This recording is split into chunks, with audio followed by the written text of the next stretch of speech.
ప్రస్తుతం తొలి అడుగు అనే కార్యక్రమం అయితే నడుస్తుంది. ఈ నేపథ్యంలో తెలుగుదేశం పార్టీకి సంబంధించిన ఎమ్మెల్యేలు, మంత్రులు ఇంటింటికి వెళ్తున్నారు.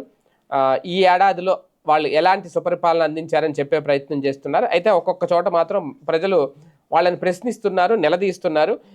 ఈ నేపథ్యంలోనే తాజాగా గృహ నిర్మాణ శాఖ మంత్రి పార్థసారథికి కొంతమంది అక్కడ అడిగారట కొంతమంది ప్రజలు తమకు ఇస్తామన్న ఇల్లులు ఎప్పుడు ఇస్తారు అనేది. ఈ నేపథ్యంలోనే ఆయన వచ్చే ఏడాది జూన్ నాటికి రాష్ట్రంలో మొత్తం 6 లక్షల ఇల్లు నిర్మించడమే లక్ష్యంగా ముందుకు సాగుతుంది రాష్ట్ర ప్రభుత్వం అని చెప్పి క్లారిటీ ఇచ్చారు.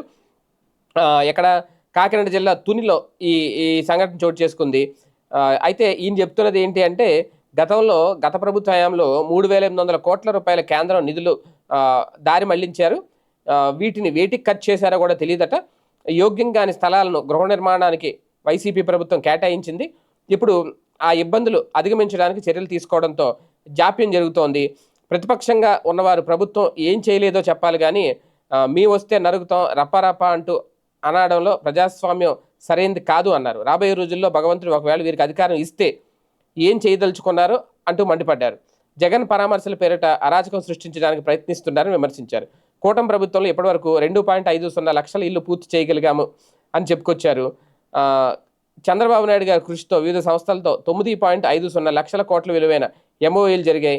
వాటిలో 6.5 లక్షల కోట్ల విలువైన పరిశ్రమల ఏర్పాటుకు భూమి పూజ జరిగింది. పనులు కూడా ప్రారంభమయ్యాయి. జగన్ హయాంలో పెట్టుబడిదారులను భయపెడితే ఇతర ప్రాంతాలకు తరలిపోయారు. ప్రస్తుతం భారత్ పెట్రోలియం, గూగుల్ వంటి దిగ్గజ సంస్థలు రాష్ట్రంలో పెట్టుబడులు పెట్టాయని చెప్పుకొచ్చారు. వాస్తవానికి ఇదే పార్థసారథి గారు గతంలో జగన్మోహన్ రెడ్డి గారి హయాంలో కూడా మంత్రిగా ఉన్నారు. జగన్మోహన్ రెడ్డి గారి హయాంలో కూడా ఆయన పనిచేశారు. తర్వాత ఇప్పుడు టీడీపీలో చేరారు. రాగానే ఈయనకు కూడా మంత్రి పదవి దక్కింది. అయితే ఇక్కడ కీలకమైన అంశం ఇదే. ఎందుకు ఇల్లు ఇవ్వలేకపోయారు, ఎందుకు జాప్యం జరుగుతుందంటే జగన్మోహన్ రెడ్డి వల్ల. అంటే ముందే అనుకున్నారు.